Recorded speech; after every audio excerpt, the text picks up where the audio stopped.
Hello everyone, चला तर आज आपण बघणार आहे आपल्या चॅनलमध्ये एकदम पारंपरिक अशी अळूवडीच्या रस्स्याच्या भाजीची रेसिपी। आणि आजच्या रेसिपीमध्ये आपण जी अळूवडी करणार आहे ती सगळ्यात डिफरंट आहे, नवीन प्रकारची आहे, मसालेदार आहे। तर माझा व्हिडिओ स्किप न करता शेवटपर्यंत बघा। सुरुवातीला आपण अळूवडीसाठी लागणारा मसाला करूया। तर मिक्सरच्या भांड्यामध्ये जिरं, सोप, लवंग, दालचिनी, मिरे, हळद, तिखट, धनापूड, गरम मसाला थोडं प्रमाणात घ्यायचा आहे। मीठ आणि साखर घ्यायची आहे। सोबतच यामध्ये टाकणार आहे आपण चिंचेचा कोळ। चिंच जराशी 15 मिनिटापूर्वी भिजत घातली होती। त्यामध्ये गूळ टाकायचा आहे। माझ्याकडे संपला होता, मी साखर टाकलेली आहे। गूळ टाकायचा आहे आणि चिंचेचा कोळ टाकायचा आहे आणि मिश्रण आपल्याला बारीक असं मिक्सर मधून फिरवून घ्यायचं आहे। थोडंसं पाणी टाकायचं आहे, आपल्याला पातळ करायचं आहे। मस्त बारीक अशी आपल्याला पेस्ट तयार करून घ्यायची आहे। आता एका मोठ्या भांड्यामध्ये आपल्याला आवश्यक तेवढं, जसं आपल्या अळूवडीला बेसन लागतं तेवढं बेसन घ्यायचं आहे। त्यावर चाळणी ठेवायची आहे आणि आपण जो मसाला तयार केला आहे तो त्यामध्ये आपल्याला चाळून घ्यायचा आहे। या मसाल्यामुळे काय होतं, आपल्या अळूवडीला जे टेस्ट आहे ना, मस्तपैकी झणझणीत आंबट गोड तिखट अशी चवीची आपली अळूवडी तयार होते आणि खाताना खूप मज्जा येते। तर तुम्ही जेव्हा ह्या पद्धतीची रस्सा भाजी करसाल तेव्हा अशी मसालेदार अळूवडी करून खा, खूप स्वादिष्ट लागते।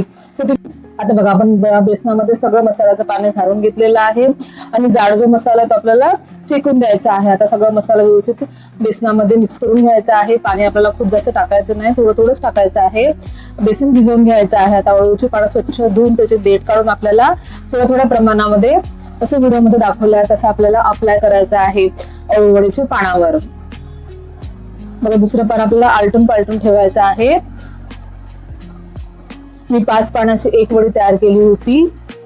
बघा, अशा पद्धतीने 5 पानं मी आलटून पालटून उलटे पालटे ठेवून अशा पद्धतीने मी बेसन लावून घेतलेला आहे। नंतर आपल्याला चारी भाग जे अशा पद्धतीने बंद करायचं आहे आणि आपल्याला एक मस्त रोल तयार करून घ्यायचा आहे। म्हणजे काय होतं, आपले जे आपण बेसन भरलेलं आहे ते बाहेर पडणार पण नाही।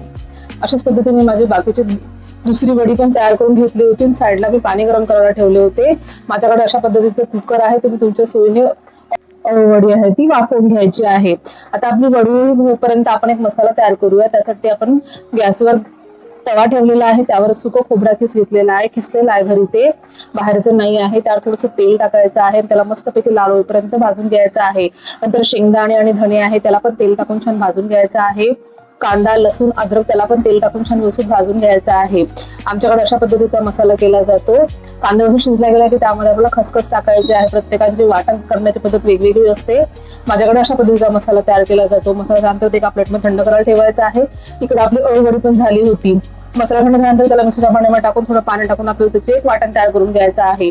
एका प्लेटमध्ये आपल्याला आवश्यक चवीनुसार मसाले काढून घ्यायचे आहे। हळद, तिखट, धनापूड, गरम मसाला आणि मीठ काढलेलं आहे। आता पॅन मध्ये आपण भाजी फोडणी घालूया। रस्सा करायचा आहे आपल्याला, तर आवश्यक तेवढं तेल घेऊन ते तेल गरम झालं की त्यामध्ये आपल्याला जिरं, मोहरी, कढीपत्ता आणि थोडंसं मग कांदा टाकणार आहे बारीक कट केलेला। त्याला छान शिजवून घ्यायचा आहे, परतून घ्यायचा आहे आपल्याला कांद्याला। कांदा होत आला की त्यामध्ये आपण जे वाटण तयार केलं होतं आवश्यक तेवढं वाटण घालायचं आहे। त्याला पण तेल सुटेपर्यंत छान शिजवून घ्यायचं आहे आपल्याला। त्यावर आपल्या भाजीची खूप छान टेस्ट डिपेंड करते, त्यामुळे आपल्याला वाटण जे आहे ते व्यवस्थित शिजवणं खूप गरजेचं आहे। आता त्यामध्ये आपण काढलेले प्लेटमध्ये मसाले टाकायचे आहे, थोडंसं पाणी टाकायचं आहे आणि मसाले पण छानपैकी तेल सुटेपर्यंत शिजवून घ्यायचं आहे आपल्याला। छान कलर चेंज झाला की त्यामध्ये आपण टोमॅटो टाकायचे आहे। टोमॅटो नरम होईपर्यंत शिजवायचे आहे। थोडं परत पाणी घालूया आणि हे मसाले छान आपण परत तेल सुटेपर्यंत शिजवून घेऊया। परफेक्ट मसाला शिजला गेले की आपल्या भाजीला टेस्ट खूप छान येते बघा। आता आपण टाकायचं आहे आवश्यक तेवढं गरम पाणी। आपण रस्सा करणार आहे, गरम पाणी घालायचं आहे, व्यवस्थित मिक्स करायचं आहे याला। याची छान खूप उकळी काढायची आहे आपल्याला। आता आपला रस्सा उकळेपर्यंत आपली अळूवडी पण थंडी झाली होती। आता त्याची छानपैकी आपल्या आवडीनुसार आपल्याला काप करून घ्यायचे आहे। अशा पद्धतीने अळूवडीचे छानपैकी काप करून घेतलेले आहे। इकडे तेल गरम करायला ठेवलं होतं, त्या तेलामध्ये आपलं अळूवडी जे आहे ते मस्तपैकी खरपूस होईपर्यंत तळून घ्यायची आहे। छान कलर चेंज होतं। साईडला रस्सा पण उकळत आहे बघा। इकडे आपली अळूवडी तयार झालेली आहे, रस्सा पण तयार झालेला आहे बघा। आपली भाजी तयार झालेली आहे। आता आपण करूया प्लेटिंग।